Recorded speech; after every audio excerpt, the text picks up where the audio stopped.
The James Show Podcast. The state of our union is strong. All right, welcome to the James Show, News Talk 820, 93.3 FM, WBAP. I am your host, James Parker. That's your president last night at the State of the Union. And despite what the critics say, you know, it's disappointing because we could have written down yesterday before the speech happened what they were going to say. Oh, it was hateful. Oh, it was mean. Oh, it was so negative and it was so awful. And everybody sees it, knows he's crazy and whatever the heck else. So it really doesn't matter what some of the people who have just dedicated their life to opposing everything the man says, whatever they say, we don't put a whole lot of stock in it. But I think the biggest takeaway from this speech was the 1 second here where he throws down the challenge, where he says, stand up if you agree with this phrase. And I can't believe the Democrats don't stand up. So tonight I'm inviting every legislator to join with my administration in reaffirming a fundamental principle. If you agree with this statement, then stand up and show your support. The first duty of the American government is to protect American citizens, not illegal aliens. Okay, so right here, everyone's standing up in the gallery except for the Democrats. The people in the balconies, for the most part, they're all happy about that. Now, the applause is going to continue for a couple minutes, but he does something smart here. He lets it go. You can't really talk over that. You don't want to talk over that. You don't want to stop this momentum. It looks good for you. But now he starts gesturing to the Democrats, starts gesturing to the people who are still seated. And it looks almost fun, eventful. Like it's one of the ladies in The Price is Right who's showing you the new Mazda that you can win if you get Plinko correct. Right? You're in the Showcase Showdown. It's a new car. Kind of just gesturing to him. And then he shames them. And for whoever saw this, it's kind of hard to not blame him. You can't agree with that. American citizens come before foreigners. That's not a controversial statement. It shouldn't be a controversial statement. But the faces he's making, he knows the cameras are on him. He's relishing the moment. And this is going to be used in campaign videos for the rest of the year. Probably in 2 years, too, for when some of these guys, if they still survive this, if they run again. Like it's showing Mark Kelly right now. Mark Kelly, bro, you were an astronaut. Your wife was a congresswoman. Now you're a congressman. You can't. Oh, wait, he's a senator, isn't he? Arizona senator. So this was the part that people were asking me about when I got to work today. Like my coworkers, they don't normally talk to me about the news, but they were asking me about this. I love the shame part, too, because that deserved to be said. I know this is off script, but you know what? Shame. Shame. You should be ashamed of yourself, not standing up. You should be ashamed of yourself. That is why I'm also asking you to end deadly sanctuary cities that protect the criminals and enact... This Ilhan Omar yelling at him right now. ...officials who block the removal of criminal aliens, in many cases drug lords, murderers all over our country. They're blocking the removal of these people out of our country, and you should be ashamed of yourself. So the camera's on Rashida Tlaib, who's wearing a pin that says release the blank files, you know, to make fun of redacted. But the pin on the other side says F ICE. And it's not the letter F, it's the whole word F.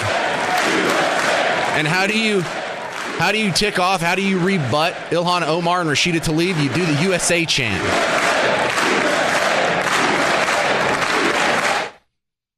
So that was kind of amazing right there. If you have one takeaway from the State of the Union last night, let it be that. But I want to do something different. You know, I talked about this on the morning show, and I promise you I'm not just going to repeat the content that we did there. But I want to go ahead and pivot and do some audio that I didn't do this morning. And Abigail Spanberger, the new Democrat governor of the state of Virginia, did the Democrat response to the State of the Union. And I don't know if they think this is the slam dunk they are hoping for, but she asked 3 questions of the American people, and I'm not sure she's going to get the answer she wants. And let me ask you, the American people watching at home, 3 questions. Is the president working to make life more affordable for you and your family? Is the president working to keep Americans safe both at home and abroad? Is the president working for you? You want to answer that? 800-288-9227. I'll give you my answer. Is he trying to make things more affordable? Yeah. Is he trying to keep us safe? Yeah. Is he working for you? Yeah, kind of. I mean, not for me specifically, but just generally speaking, the American people. Sure. Now, I can say that about most presidents. They're well-intended. They might be trying to make things more affordable by instituting these social programs, and they may think it actually works. So they're not bad people for their failed policies. But that second question, keeping people safe, that one is a slam dunk for the Republicans. Who gets more credit for keeping you safe? The people who allow open borders, or the people who are going through door to door, rounding up all the criminal illegal aliens and sending them back to from whence they came? Is it the party that led to the giant spike in the murder rate when they took over in 2021?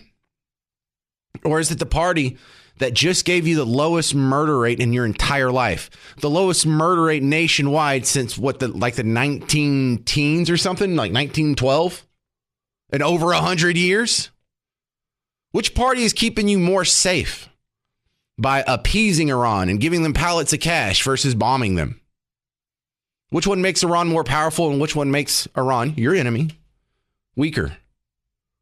So the first question is kind of a push. I'll give Democrats credit in the fact that most of them, especially the small d Democrat like my neighbors and my friends, they think that their social policies, they think that their economic policies are making things more affordable. They're wrong, but at least they're trying and their heart's in the right place. But in that second one, they're not trying very hard. They can't import rapists and murderers fast enough. They're importing people who are not assimilating, who come from a country where rape is okay. In some instances. Do I have to play the rape guys again?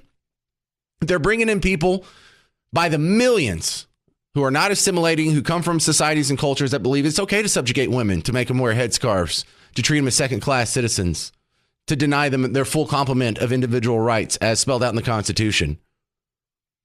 And then that last one, is the president working for you? I mean, that's so vague, it doesn't even count. But that second question, is the president working to make you safe? Oh, my God. Yeah, he beats the snot out of Democrats on that one. Is the president working to keep Americans safe both at home and abroad? I think this was an accident. I don't think she intended to admit this. I think this was a boo-boo on her part. But Abigail, when you admit that the tax increases on corporations are paid by consumers, when it comes to tariffs, that applies to other taxes as well. You realize that, right? Because since this president took office last year, his reckless trade policies have forced American families to pay more than $1,700 each in tariff costs. Small businesses have suffered, farmers have suffered, some losing entire markets. Everyday Americans are paying the price. Oh, look at that. A little economics lesson there. Can we just remember that? When you say you want to raise taxes on corporations, or I got Mark Ruffalo audio you're going to hear later in the show. We got to raise taxes on billionaires. They're not paying their fair share. Oh, they're not going to pass that along? You're going to raise taxes on corporations and billionaires. They're just going to eat it, and it's not going to have any negative effect on the end consumer. Glad you finally admitted that. All right, now my next guest, James Varney, Real Clear Politics, coming on the James Show. Welcome back, Varnes. Hey, James. So, the State of the Union speech, the thing that, not that the news is talking about, but that people are personally talking about with me, is that one moment that I started the show with, where he threw down the, if you agree with this statement, then please stand up. American citizens come before, foreigners. And half of them didn't stand. I'm not naive here, but I was kind of shocked. Yeah, I think I was too. I mean, the Democratic response last night, you just played a clip from Spanberger, which I guess was the official response. But did you see the other State of the Union show they put on? I mean, it was bizarre. Tell me about that. I don't know what you're talking about. Oh, so they had I don't know what they call it. Who is they? A lot of the Democrats didn't go to Congress for the speech, State of the Union. They did their own little show, and they had like that bearded terrorist that was going after the church in Minnesota, and he's done other things. He comes out in a giraffe suit and starts singing badly. They had another song that they sang in Spanish. Dude, I know nothing about this. What channel was this on? Was this just on X or something? You know, I honestly don't know because I found out about it today. I obviously wasn't watching it last night, but I've seen all these clips. It's just mind-bending. I mean, just absolutely nuts. And I think you're right that Trump really did throw down the gauntlet on that, and it's a great visual image of where the Democrats are. But at the end of the day, you want the State of the Union, in this case, to really be an uplift for your party in the midterms. That's what it's all pointing towards. So I think if the Republicans can capitalize on that, which is a big if, the speech will probably turn out to be effective. All right, James Varney, the storylines that we're told, this happens every State of the Union. They got to talk a little bit of policy. They got to pat themselves on the back. And then they're going to have what seems to be almost random people in the gallery, and you get to hear their stories. I'm going to play this audio, I think, in the next segment. But I had not heard the story about the pilots, the helicopter pilots on the Venezuela raid that got shot up and still had to keep flying. I thought that was amazing. Me too. That was. I didn't know about that either. And you don't usually see a guy getting the Medal of Honor live. I don't know why Trump called it the Congressional Medal of Honor. That's not what it is. Mm-hmm. It's just the Medal of Honor. Congress has nothing to do with it. So that was, I thought, a boo-boo, to use your phrase. But yeah, that was amazing. The other guy is a survivor of the Battle of Manila, which was the biggest land battle in the Pacific Theater in World War II, and most Americans don't know anything about it. It was the Japanese wanted it to be our Stalingrad. I mean, it was an incredible battle. I encourage all your listeners to read a book called Rampage. It's just amazing what those vets do. Amazing. James Varney, can we all agree to stop yelling at the president during the State of the Union, this heckling thing? Like, I don't like it when Ilhan Omar and Rashida Tlaib were doing it. I didn't like it when Marjorie Taylor Greene and Lauren Boebert did it to Biden a few years ago. Can we just stop that and go back to being civil? Maybe just holding up a sign or wearing a pin or something? Yeah, I agree with you about that. And I think it even goes back. I think somebody a Republican yelled liar at Obama, I think. Yeah, Joe Wilson. Right. Okay. So, I mean, it's definitely both sides have been guilty of this. And, but a lot of these things, they go back to the thing I always say to you and others is that, history didn't start on January 21st, 2025. They act as if Trump came onto some empty stage where nothing had ever happened before. So, for example, this heckling has gone on before. This idea that Trump is being a juvenile, and maybe he is, in the way he reacted to the Supreme Court decision on tariffs.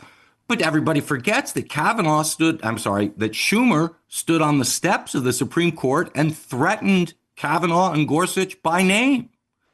So, yes, it would be nice if none of this happened, but it's not.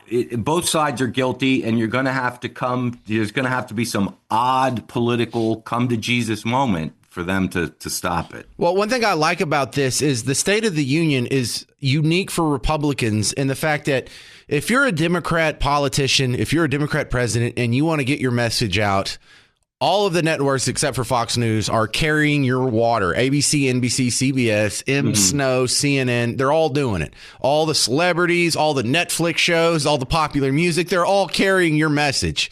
And if you're on Team Red, this is one of the few chances you have to pierce that bubble. And it's not a whole lot of people, because what were the ratings for it? Like 30 million people tops last night, if that? I don't even know the ratings. Yeah, it was like maybe 1 out of 10 people in the country saw it last night. But for a few of those, they were hearing some of this information for the first time. And do you think anybody was persuaded? If for the few open-minded people left in America, if they watched that last night, do you think they were persuaded? See, I think that's a great question. And that's what I meant a moment ago when I said we'll have to see if it's effective, because this is all pointing toward the midterms. And I think that the high points that Trump was hitting on the economy, that and immigration are his best selling points, and the Republicans' best selling points. I think the Republicans in Congress, they're pretty gutless, a lot of them. Yep.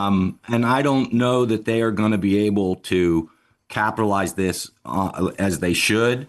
But I do think that November is a long way off. And if the economy continues to perform as well as it has been, I do think that then the Republicans have a chance to hold the House. Because if they lose the House, you and I both know that the next 2 years are just going to be a bunch of bogus impeachment stuff. Impeachment. And nothing's going to get done. Totally agree. Once again, as we did in the first Trump term, Republicans had the House, they had the Senate, and they have the White House. And what do they accomplish? What's lasting that they did? Congress. Yeah, very little. The State of the Union usually has a little bit of policy, a little bit of patting on the back, a little bit of self-promotion. It's largely a campaign speech, but every State of the Union has people in the gallery, and you got to hear their stories. I'm a big fan of the story of Maduro's capture that just happened last month. I can't wait for the movie on this to come out. But we learned some new info about it for the first time last night. And if you missed it, well, you're about to be floored. In the gallery was a pilot of one of the helicopters on the Maduro raid. And you have no idea what all this guy went through. There were many heroes on that January raid to capture Maduro. Really great heroes. It was very dangerous. They knew we were coming. They were all set. But the deeds of one warrior that night will live forever in the eternal chronicles of military valor. Chief Warrant Officer 5, Eric Slover, planned the mission and was the flight lead in the cockpit of the first helicopter. A big, beautiful, powerful helicopter. It was a massive Chinook carrying, as you can imagine, many American warfighters. Wearing the dog tags, his wife Amy had blessed with holy water before he left. She knew it was going to be a rough one. Eric steered the Chinook under the cover of night and descended swiftly upon Maduro's heavily protected military fortress. This was a major military installation, protected by thousands of soldiers and guarded by Russian and Chinese military technology. How did that work out? Not too good. While preparing to land, enemy machine guns fired from every angle, and Eric was hit very badly in the leg and hip, one bullet after another. He absorbed 4 agonizing shots, shredding his leg into numerous pieces. And yet, despite the fact that the use of his legs was vital to successful helicopter flight, legs are the most important part of flying a helicopter. To deliver the many commandos who would capture and detain Maduro was the only thing Eric was thinking about. Then, even as he was gushing blood, which was flowing back down the aisle, helicopter lands at a steep angle. The machine guns stood right in front of him. They were right in front of him, 2 machine gunners who escaped the wrath of the previous planes. Eric maneuvered his helicopter with all of those lives and souls to face the enemy and let his gunners eliminate the threat. Turned the helicopter around so the gunners could take care of business, saving the lives of his fellow warriors from what could have been a catastrophic crash deep in enemy territory. Only after safely landing the helicopter with all the warriors aboard in the exact right spot, which was vital to the mission. We probably would have had to maybe cancel the mission if that didn't happen. Eric told his co-pilot, also wounded, but not as gravely, to take over. I'm about ready to pass out. The success of the entire mission and the lives of his fellow warriors hinge on Eric's ability to take the searing pain. It was unbelievable what's happened to his legs of the bullets and keep on flying and landing. And people knew what was happening. Everybody in the back of the helicopter knew because they saw the blood pouring down the aisle. Chief Warrant Officer Slover is still recovering from his serious wounds, but I'm thrilled to say that he is here tonight with his wife, Amy, Eric, and Amy. Come on in. All right, so that's an amazing story. After about a minute or so of applause, Trump announces he gets the Medal of Honor. Amazing story. Who's going to play this guy in the movie? Seriously, is it going to be Matt Damon? You know, because he did such a good job being Jason Bourne, he could probably do it. I had no idea. One of the helicopter pilots got shot in the leg 4 times. Just kept going. And that is the intangible. Imagine other countries are hearing that now. And you think they were scared before. Because, look, if you're a China, if you're a North Korea, if you're an Iran, and you're running those states as a despot, you got to be thinking, man, that could be me next. That could be me. Just one day I'm over here chanting death to America, and then over the horizon, you see some Chinook helicopters coming, and you're like, well, I guess that's it. It was a good run, boys. I guess it's just us in the Delta Force now. And to know that not only do we have superior weaponry, not only do we have superior technology, not only do we have superior resources, even when we get shot in the leg 4 times, we don't stop coming. It's like the guy that won the hockey game. He got his teeth knocked out. He didn't come out of the game. Meanwhile, we got schools that are closing. Oh, it snowed 5 days ago, and you got other people freaking out. It's like, oh, wait, is that an offensive video? Oh, I'm just going to wither like a delicate tulip in the cold. No, that's the real America. That is the real America. That Chinook helicopter pilot is a man. Takes 4 bullets, keeps flying, and doesn't even gripe until he's about to pass out. And he's like, hey, you're going to have to take over. I'm about to be unconscious. Like, literally goes to the full extent humanly allowable before he quits. That'll never get old. That'll never be out of style. You can call it toxic masculinity. You can say he's privileged. We all know what that really is. That's a real hero. Thank you very much. We have the midterms in November. And then in January, the primary season starts for 2028. We are going to see some of this footage again. But it's bizarre because you know they don't really love America. And then let me give you Robert De Niro to sort of spell this out for you. Robert De Niro came out and just 2 days ago explained, or was this yesterday, explained why he doesn't love America. And it's exactly what I said. Of course they hate America. They think America's racist, sexist, bigot, homophobe. It's a patriarchy that oppresses women and minorities and gays and trans and foreigners. Of course you don't love this country. You think capitalism's evil and exploits poors and... Okay. De Niro explains. So, love our country? Let me ask you. Can you love a country where our neighbors are shot down in the streets by masked government thugs? No. Can you love a country that denies health care for tens of millions of our fellow citizens? No. Can you love a country that ends contributions to sick and starving people around the world, causing hundreds of thousands of preventable deaths, many of them innocent children? No. Can you love a country that trashes our economy to give tax breaks to its billionaire cronies? Spit it out. Can you love a country that denies science and sacrifices the climate, the very air our children breathe? No. Can you love a country that pardons violent criminals and protects pedophiles? No. I could go on and on and on and on. The bottom line is that I feel betrayed by my country. Oh, so they tell you constantly that they don't like this country. So don't be surprised when they don't stand up for American citizens, when they don't stand up for you. So tonight I'm inviting every legislature to join with my administration in reaffirming a fundamental principle. If you agree with this statement, then stand up and show your support. The first duty of the American government is to protect American citizens, not illegal aliens. So now everyone's standing up, but some Democrats in the Congress and Senate. The big question is why? Well, my next guest is the man who I have found who can explain that mindset the best. It is philosopher king Evan Sayet. Oh, he's on the phone. Here we go. Hey, Evan, welcome back. Oh, did he hang up? I might have done that.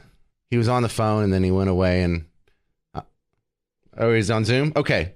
All right, go ahead, Evan. Why didn't they stand up there? Well, first of all, you have to recognize they do not see themselves as Americans. They see themselves as citizens of the world. And, it all goes back to my unified theory of liberalism, that they don't differentiate, they don't discriminate, and they don't discriminate between countries.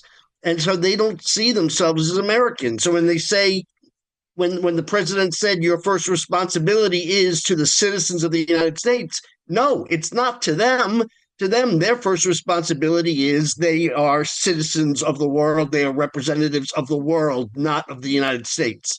It's so good that you started with that because I was just playing the Robert De Niro clip before that where he even brought up, how can you love a country that starves kids overseas? It's not our job to feed all the world's kids. Right. And, it's easy for us to dislike De Niro, but let's go to a guy that we like, John Lennon, and that wonderful song where he talks about and asks us to imagine this perfect world. And one of the first things he says is imagine there's no countries. And that is no countries, no religions, no possessions. That's socialism. That's globalism. And that's the new Democrat Party.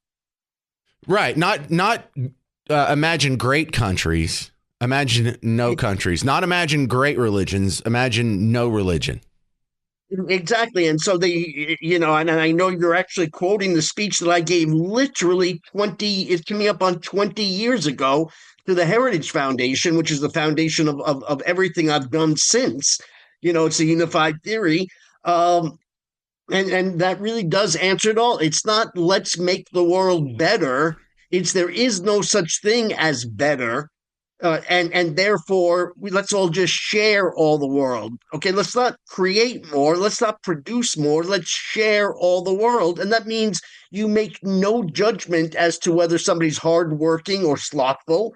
You make no distinction between the drug-addled and the sober. You make no distinction between Islamicists and Jews and Christians. You make literally no distinctions. And I think I may have said this the last time we were together, but if you go across the board at Democrat Party policies, and they are all designed to undermine the recognition of distinctions. Borders create a distinction between jurisdictions. Right. They have sanctuary cities to eliminate the distinction between the criminal and the law-abiding. They don't want voter ID because voter ID draws a distinction between the citizen and the non-citizen.